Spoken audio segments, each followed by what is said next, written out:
The importance of play based pedagogy in early childhood education. Hello and welcome. My name is Manpreet Singh and I am an early childhood educator. The play based approach we use in our program may worry some families, particularly concerning whether it prepares children for school. I also recognize that others are curious about the benefits of play. This presentation will explain why play is vital for the child's development and how it helps them build skills for the future and now.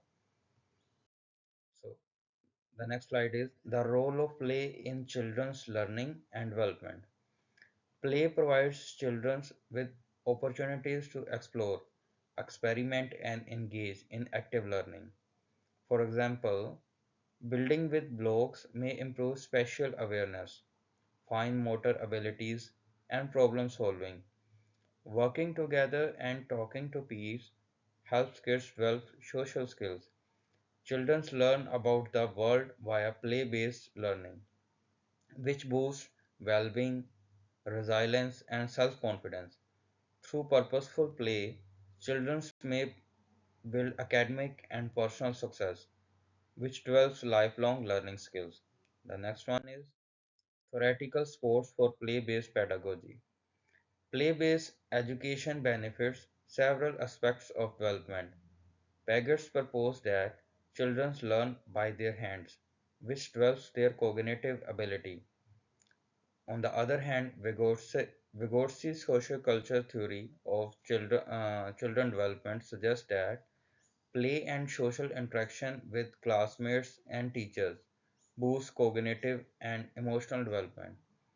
Same on the other hand side, Froebel's theory emphasizes the importance of learning, signifying that children learn socialization, motor skills, and problem solving via play. So, these principles allow educators to create a dynamic and engaging learning environment for children, meeting their cognitive, social, and emotional needs. So, children explore, interact, and learn via play. The next one is challenges in implementing play based pedagogy. One challenge is that play based learning is often seen as unstructured, although it may be designed to facilitate learning goals. Literacy and numeracy can be taught via play. Another challenge is balancing academics and recreation. To solve this, teachers may include learning goals in play. To meet a variety of developmental needs, specialized play experiences are needed. Role play can be adapted for children of different ability levels to ensure that all children engage meaningfully. So the next one is personal philosophy on play. Uh, my personal philosophy is that play is not just a break from learning, but the core medium through which children develop. It promotes intellectual, social, emotional, and physical growth. For example, I create open-ended clay modeling, puzzles, and art projects to encourage creativity, problem solving, and self expression in my career. Children can explore and experiment within an adaptive environment, which I provide as my teaching approach. Through observation of student interests, I assist their improvement by extending their understanding as needed. The approach allows students to determine learning rates independently while permitting them to feel valued and including in the educational process. The next one is translating philosophy into practice. The applied philosophy of my practice exists in giving children spaces for open-ended play activities. I established creative stations containing clay paint together with fabrics to allow children to freely explore their creativity. The observation of children's interests leads me to provide new vocabulary and, and additional ideas for their work when it is needed to broaden their learning. Children can encourage to explore while getting enough instruction to learn more to personalize their learning. The next one is creating successful play-based learning environment. Sorry. Functional play-based learning involves physical exploration, social relationships, and plenty of time.